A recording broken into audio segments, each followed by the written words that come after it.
We are here with Bryce, Digimon National Champion, here to rate some Magic the Gathering cards. How much Magic knowledge do you know?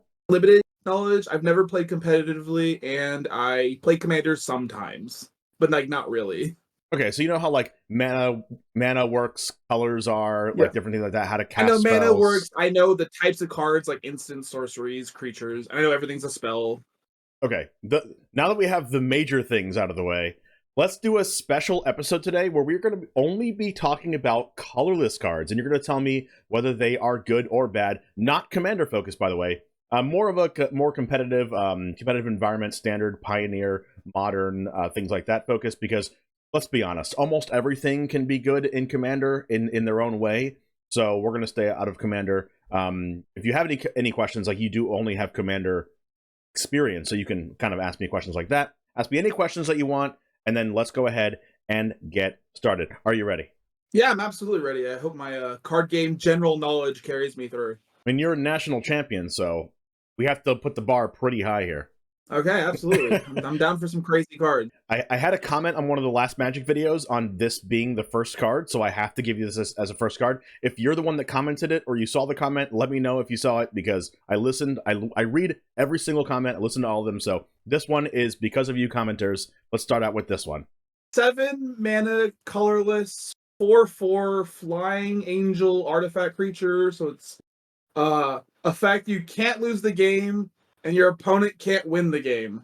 That seems super funny. Yeah, I know. The first things I notice is that you're paying 7 mana, which is a decent amount in Magic, I remember. It has a text where you literally can't lose, which is amazing. But its body is like really, really low. Like 4/4 does not seem very big for paying 7. Like I would assume that like you'd at least have like as much health as you have mana cost, kind of, or your effect is really good. So my first inclination of this card is that it's not great because it's easy to remove. And that's your first inclination. Okay, do you have any other inclinations? I mean, it does say you can't lose the game, so if there's some kind of like crazy broken combo where you cheat this out and then multiply it and then make it invulnerable and they can't touch it, and like I can see that being really cool and really good, but that seems like kind of a dream scenario. So I think the text you can't lose the game, they can't win the game is amazing. But I think it's just the body is too low for the value that you're getting. So I'm gonna stick with my guns. I'm gonna say that this card is not super great because it's too easy to get rid of. You're correct. You're correct. If you can go to negative life totals with this in play, which is super funny, and then you just still don't die. But then if they remove this, you immediately die. So it's super funny. I didn't know you can know negative life totals. So yes, you can go to the negative life I thought totals. you just die at 0. No, you don't. If you have Platinum Angel in play, you don't. I thought it would just be at 0. And no, you go negative. Yeah, that's funny. So negative 100. Yeah, but you are correct. Platinum Angel isn't very good. It used to be played in Modern back when a deck called Tron was originally thought of as a deck. You basically have 7 mana on turn 3 of the game, and if you play Platinum Angel, you can basically cheat it out, like you said. But there are just cards that are better than Platinum Angel now. Even back then, there are cards that are better than Platinum Angel. So people were just trying it out as like a cheeky way to like win/not lose the game, but it ended up being too bad because, like you said, people can just get rid of it. Well, it is good to know that you could cheat out colorless by 7 mana by turn 3. That's important to know. Yes, that deck is called Tron because you have 3 different lands, and if you have they're called Urza lands. Urza's Mine, Urza's Tower, and Urza's Power Plant. If you have exactly those 3 lands, each land totals up to 7 mana. Okay, yeah, I was like, I thought you would cheat it like turn 4 or 5. I didn't think turn 3, but right, that is a modern deck, so it's not like you couldn't do that in. I don't believe you could do that when I don't believe this and the Tron lands were in standard at the same time. But Magic Boomers, you can correct me if I'm wrong. But anyway, let's go ahead and go on to the next card. You did good on that one. Let's see if you can do good on this next one. Okay, this one has a lot more text. Agathas Soul Cauldron. It is a 2-mana legendary artifact. Remind me of the rule in legendaries. There's like a special rule if it says legendary on it. Right. You can only control one named copy of a legendary card. Yeah, So I you can can still have play two. more You can have. than one in a deck though. I'm sorry. You can have up to 4 in your deck, but on the board you can only control one Agathas Soul Cauldron, and it's per name too. So you can have multiple legendaries on the board as long as they don't share the same name. Okay. You may spend mana as though it were mana of any color to activate abilities of creatures you control, so like you can splash it into other things. Creatures you control with +1/+1 counters on them have all activate abilities of all creature cards exiled with Agathas Soul Cauldron. You could tap this, exile target card from a graveyard. When a card is exiled this way, put a +1/+1 counter on a target creature you control. Okay, this is one's a lot more stuff happening. Oh, you're a champion. I have to test you. Oh, absolutely. So it's you're trying to let's see, spend mana. You can splash in any color really. You want to give things a bunch of counters. And it only copies the activated ability, so you have to have something with an activated ability. So what you're trying to set up is trying to get cards into the graveyard and buff stuff with +1/+1 counters. I don't know how easy it is to buff. So the dream scenario I see with this card is I have a good card. I have like a pretty easy to play card like tokens or something. And then I mill a bunch of cards. I exile a really powerful activated ability. And then all of my cards with tokens or with counters get that ability. Correct. That seems like a lot of setup but the card is cheap. How easy is it to set up that scenario? Oh man. All activated abilities, all ex- so for the second line, like text box, is it saying that like if I do this multiple times, I will have every one of their abilities? Yes. For activated abilities, do they all require you to tap? So like I can only use like one of them. If the activated ability if the creature you exiled has an activated ability that does require it to tap, you would have to tap it. There's a lot of creatures that don't make you tap though. Okay. And also the last line there, I think you might have missed it, but I think you might have not, and I'm just hearing things. But you said you might have to get +1/+1 counters on your things to be able to use the abilities. This also puts the counter on it. Yeah. I'm saying that I don't think just copying one is good because it only gets it on a creature. So I thought like the only way to make this really good is you have to multiply it. Yeah, I mean you can use this over multiple turns, right? You can exile a card from your graveyard, put a counter on something, and then next turn when you untap the Agathas Soul Cauldron, when you start your next turn, you can tap it again and exile something else, and then give a different creature a +1/+1 counter, and then like both of the creatures have the activated abilities now of everything with Agathas Soul Cauldron. So you can do it that way. It is slower, and it would work best if you had a deck that also liked to put +1/+1 counters on stuff. But yeah, that's what I'm assuming. Like, this one's really a coin flip, but it like feels like I can see someone doing some crazy like broken combos with this, but I can also see it like this just takes too much setup because you also have to have the card set up in your graveyard. My gut says graveyard good, this card good. I'm gonna say this card is good. graveyard good, this card good. Okay, you are correct. This card is very good. Nice. Yeah. 2 for 2. That was a good one. This is a hard one, and I honestly feel a little bit mean giving you this because it requires a lot of context. That's fair. My favorite kind of decks are graveyard decks, so okay. I'm like that makes sense. It has to. I feel the graveyard good has to be good. Right. There's a couple. This card is the most played in Modern in a deck called Yawgmoth, where they use a card called Yawgmoth Thram Physician, which is a 4-mana 2/4 black creature that can sacrifice a creature to put a -1/-1 counter on a creature as an activated ability, and then you draw a card and lose a life. So, if you mill it, they also play a Planeswalker that mills cards, basically. So and it also makes tokens for the Agathas Soul Cauldron. Like it mills a card and it makes a token. It's called Grist the Hunger Tide. So I mean, I'm going to put those cards on the screen right over there so everyone can see it. But those two cards kind of help the Agathas Soul Cauldron get fueled. And if you exile Grist with Agathas Soul Cauldron, it gives your creatures the ability to use the Grist's activated ability as well, since Grist counts as a creature in the graveyard, which is a little bit weird as a planeswalker. And also, Agathas Soul Cauldron lets any of your creatures be copies of Yawgmoth Thran Physician, so you can kind of combo kill. It's more of a kind of a combo kill deck. You can combo kill with Yawgmoth Thran Physician's ability, even if you don't control it, since you can exile it with Agathas Soul Cauldron. So whenever the Yawgmoth player has Agathas Soul Cauldron in play, it's like all of their creatures can win the game for them. So it's like super cool. So does like the Yawgmoth, does it like sacrifice only your creatures, or it can also sacrifice their creatures? It can sacrifice only your creatures, but you can put -1/-1 counters on their creatures, so you can kill their creatures. Okay. But the combo relies on a card called Young Wolf that it says has Undying, which says when it dies, it comes back to the battlefield with a +1/+1 counter on it.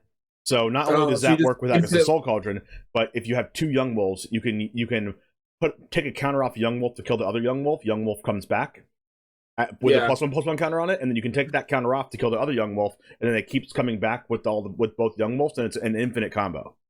Yeah, I get that. I see the loop. I don't know those cards, but that sounds like an infinite loop to me. Yeah, it's an infinite loop, and it makes Agathas Soul Cauldron absurd in that deck. Okay. But it's also just a good card in general. It's like a $50 card. Yeah, but yeah, copying abilities is always good. It's just how hard was that to set up? And I'm like, 2 is so cheap that I think it probably was good. Right. Okay, let's go ahead and go on to the third one. Let's see if you can go 3 for 3. This one is Void Winnower. It's a 9-mana Eldrazi. Your opponents can't cast spells with even converted mana cost. 0 is even. So they can't cast free spells or anything 2, 4, 6. I don't know how good those breakpoints are in Magic, but I assume they're probably decent. Your opponent can't block with creatures with even converted mana cost. 9 mana. So first thing I see is it's huge, it's expensive. I see it's Eldrazi, which I think is like a pretty popular archetype, but I don't remember clearly. I know it's like I've heard of it before. Yeah, it's a pretty popular archetype. Yeah, floodgates are generally pretty good, but this seems like a really expensive floodgate. You say floodgates like they're a Yu-Gi-Oh player. Is there? I have played Yu-Gi-Oh before. A lot of people who've played Digimon came from Yu-Gi-Oh because they didn't like it anymore. Yeah. They're like, this game got too crazy for me. I need a more tame game, but we also get cards called Floodgates in our game as well. Okay, usually Yu-Gi-Oh players are the ones that use the word floodgate, so I was kind of ticked off on that one. We use it in our game as well. We use that term, but a lot of the terminology a lot of the scene came from that scene. Okay. But yeah, it prevents someone from doing something, and so can't block and can't play, and like everything in Magic was a spell.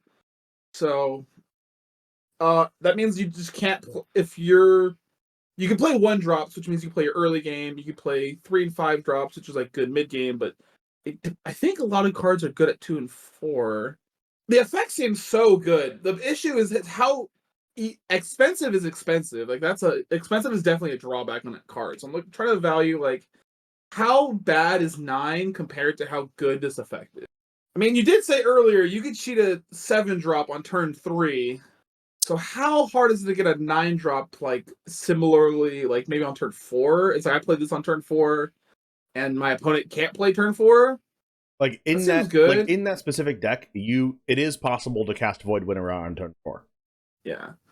So I could play this turn 4 and then my opponent can't play their 4 drop. Or they can't play, but it also is like removal is generally pretty good in this game. I think isn't there like just really easy, like cheap removal in this game that kills like anything? Usually, I don't know how much flack I'm going to get in the comments for saying this, but usually good generic removal is usually 2 mana. But they can't play 2 mana because they can't cast spells, so they'd have to play a 3 mana removal. So there's a card called Terminate that is like kill any creature, and that's 2 mana. There's a card called Molten Collapse, which can kill any creature, and that's 2 mana. Like usually the ones that kill anything are 2 mana. Even cards like Go for the Throat, which is 1 and a black, so it's 2 mana. Destroy target non-artifact creature, which would be able to kill this, but it's 2 mana. Usually the ones that are 1 mana are more conditional, like kill a creature with mana value 2 or less, or mana value 4 or less. Kill a creature with total power and toughness 5 or less, like things like that. And if it's more than that, it has to also do something else, or it's bad. Yes. Okay. So the actual playable good removal spells are 2 mana. So I think because it could dodge removal by stopping you from playing the removal cards, I'm gonna say. I mean, you can also counter it if you're playing like a blue color. Because I know blue says counter. It says no. That's the color that says no. Blue does say no, yeah. But I think the fact that you can't, it's a 4-drop. Like if you can play a 4, they can't play their 4, and then on top of that, it's hard to remove. I'm gonna say it's good. Final answer.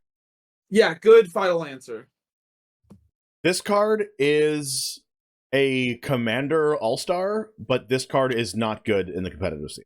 Okay. Yeah, 9 cost is like it is really expensive, but I was like maybe they could cheat it out and like prevent them from touching it. Yeah, but you can definitely bad. Yeah, you can definitely cheat this out.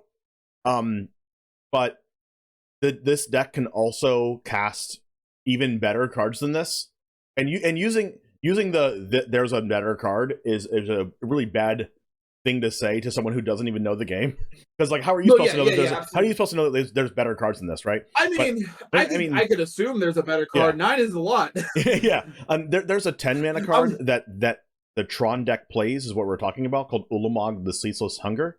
That is a 10 mana card that you can also cast on turn 4. Okay. Okay, so 10 and 9 are like the same for the same deck. Exactly. You can also cast it on turn 4, and you can also it says when you cast it, it has a cast trigger. So even if you counter it, it doesn't actually counter the cast trigger.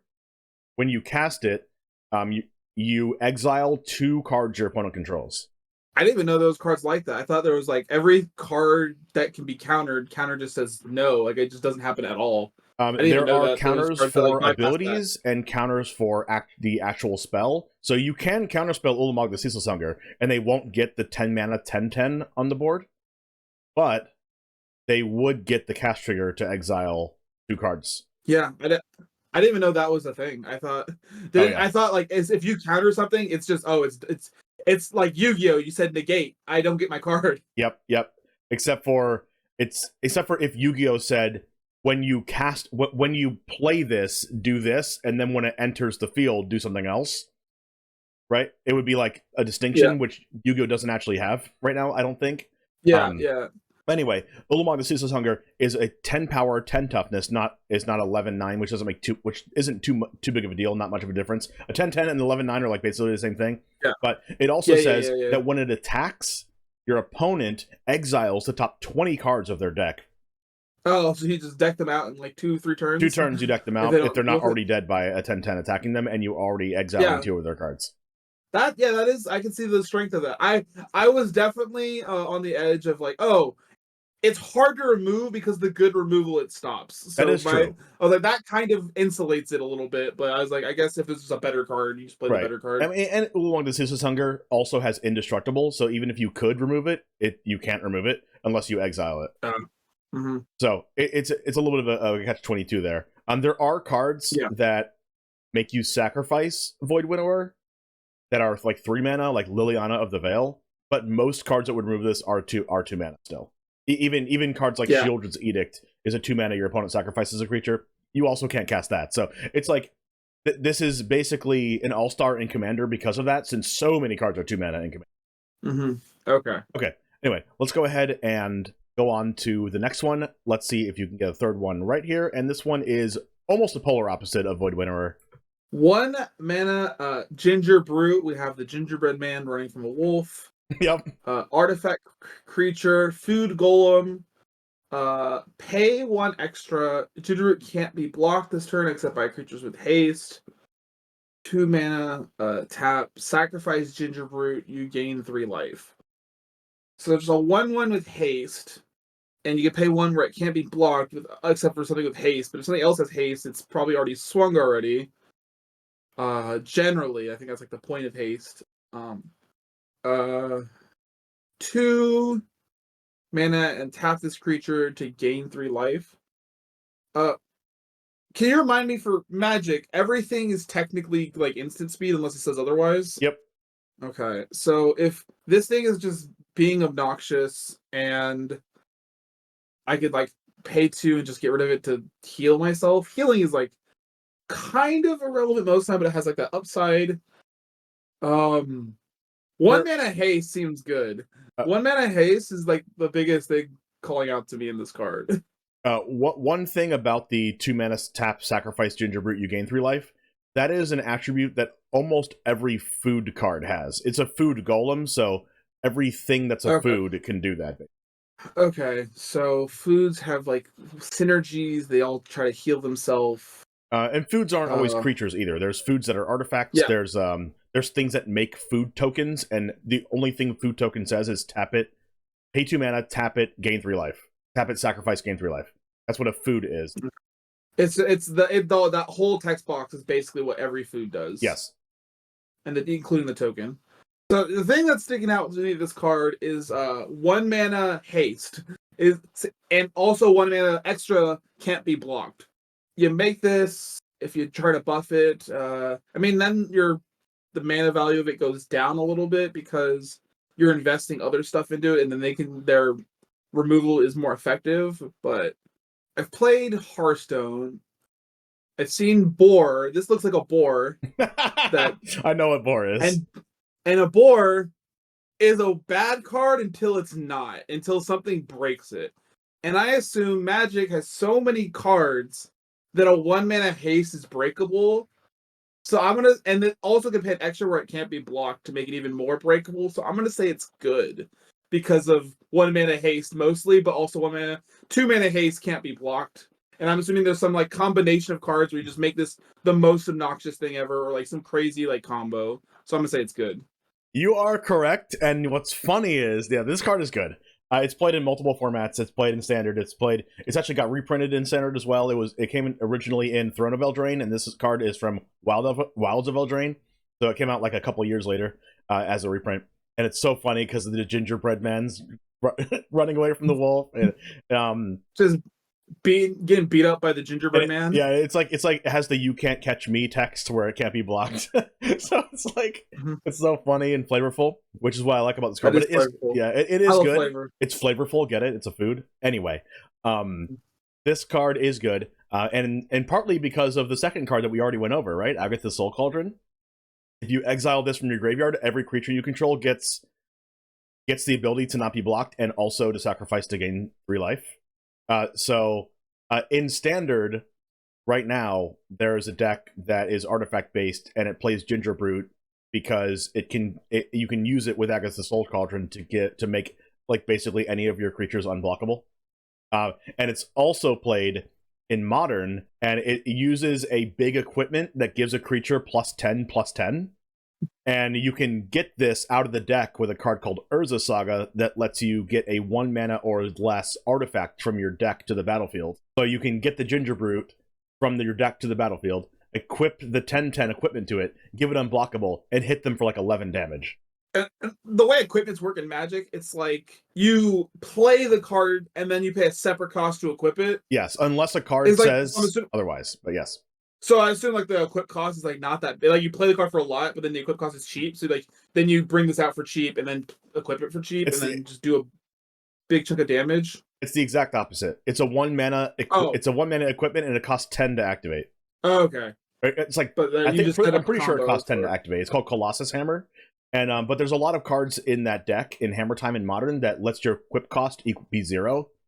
Oh. So it says like, if you control 3 or more artifacts, your equip cost for equipment is 0. So you just like get the Gingerbread and you equip it to it real quick, and then hit them for 11 unblockable. Yeah. We love Mana Cheat. Mana Cheat is good in every game. Yeah. So Gingerbread is a good card. Multi-format all-star, I can say, for you Magic players in the comments below. So really good analysis on this one, thinking that it's good.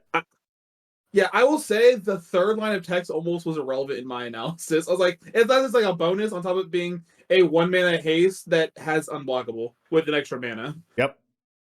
Okay, let's go ahead and go on to the last card. Okay, so Ensnaring Bridge, 3 mana artifact. Creatures with power greater than the number of cards in your hand can't attack. Sorry, my brain's fuddled a bit. Creatures with power. So I get rewarded for dumping my hand on the field really heavily, but then I don't have cards in hand, and card draw is like the best thing in card games almost. It's my favorite thing to do in a card game is draw more cards. So I have to dump my whole hand and just play off top decks. And then if I do that, my oh wait, no, this affects both players, doesn't it? Yes. So I have to play like on the I need like a certain amount of cards, or I could just not, and I just try to kill through like spells and like burn while they can't attack me. Is there like a way I could like declare an attack but then change my power in the middle of an attack? Yes. Yes. So like if I attack with like a 1/1, but then because you can't equip at instant spell speed. Equipping is later. You can. Like sorcery you can speed? equip at instant speed depending on what cards you have in play. Like Okay. if you there's cards like Sigarda's Aid that says like when an equipment enters the battlefield under your control, you can just equip it to a creature you control. So like I guess in the Colossus Hammer vein, you can attack with a 1/1 and then instant speed equip the Colossus Hammer. So that would make this a little better, but I also think I don't know if that would actually be the strategy you really use this in. I think it's more likely that like that you try to play some kind of burning deck that just keeps burning your opponent and then they can't attack you while you're trying to burn. But then by keeping your hand just so low and so minimal, but then you're playing with less cards and it's like so you'd have to have something that like maybe you play from the graveyard or like it recurs a card from the graveyard instead of drawing. Telling people no is generally a good strategy. My opponent can't blank and I can blank, but that's such a weird condition. Like, because that means I have to play around it and they have to play around it. I'm gonna go on a limb and say this card isn't good because getting your hand low and playing around that is too conditional in general. Even if there's like a burn, I don't know if the burn. I think creatures would be more powerful from the graveyard, which makes this harder to play. This card is, unfortunately for you, a good card. Good card. It was like right here for me. So like, it's a good card, and it's funny because not because you play it in the main deck for most decks playing this. You actually play it in the sideboard, and this is a lot of context, which is a little bit unfair. But absolutely no. Be as unfair as possible. It's fine. This requires a lot of context. But there's a card called Karn, the Great Creator, and it is a planeswalker, and it allows you to grab cards from your sideboard. But it allows you to grab only artifacts from your sideboard and put them in your hand, sideboard and exile. And then you can. So you basically play sideboard artifact toolbox when you play Karn, the Great Creator. So you have a whole bunch of like really niche artifacts, and then whichever one you need, you grab it out of your sideboard, and then you play it.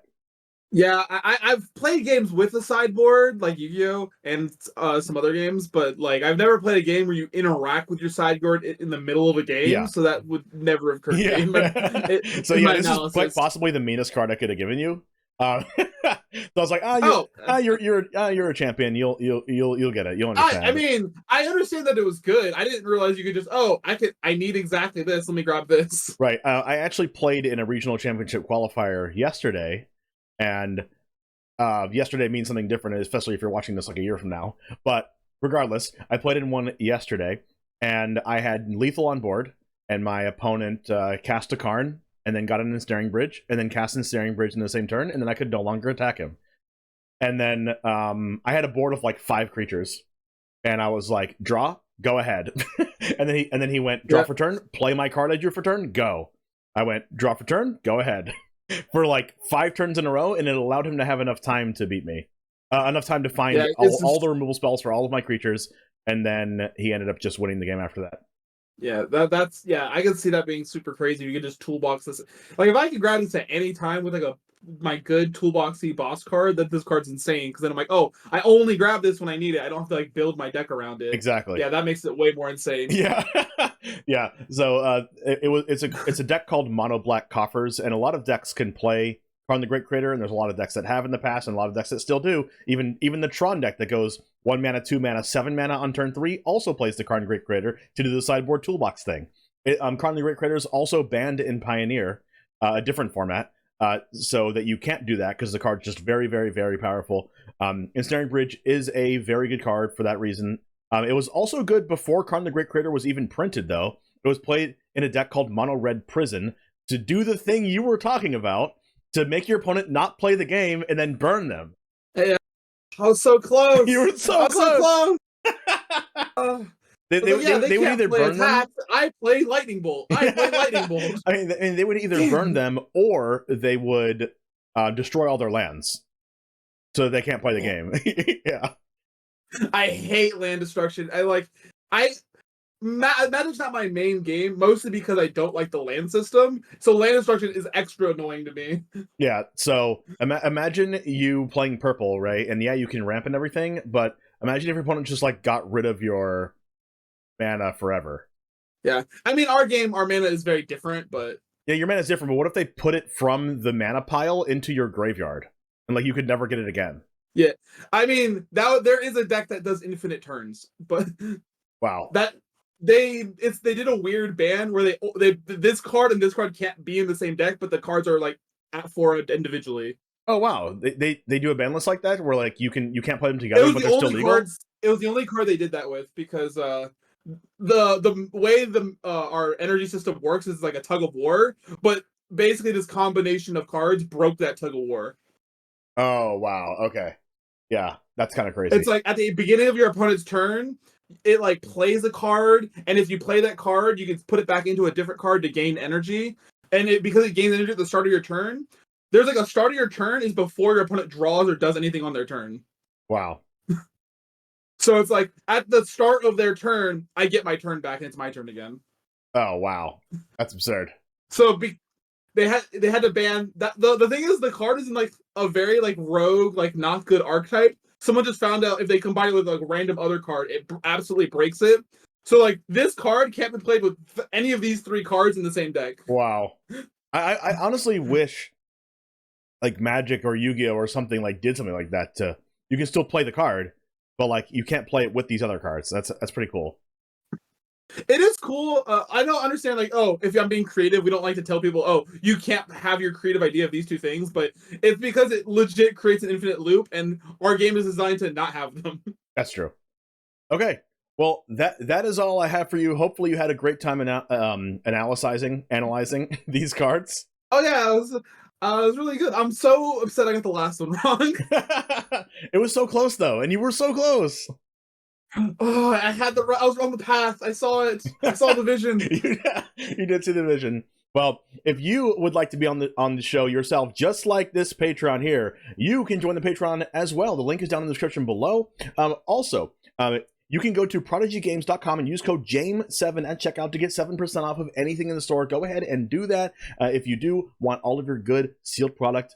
All the cards you can get from a game store, but they're all 7% off. Go ahead and do that. Anyway, I'll see you in the next video. Thanks for hanging out. Let me know if you want any other cards mentioned that you might think about in the comments down below. That's where I get a lot of the cards from. Anyway, I'll see you next time. And as always, peace.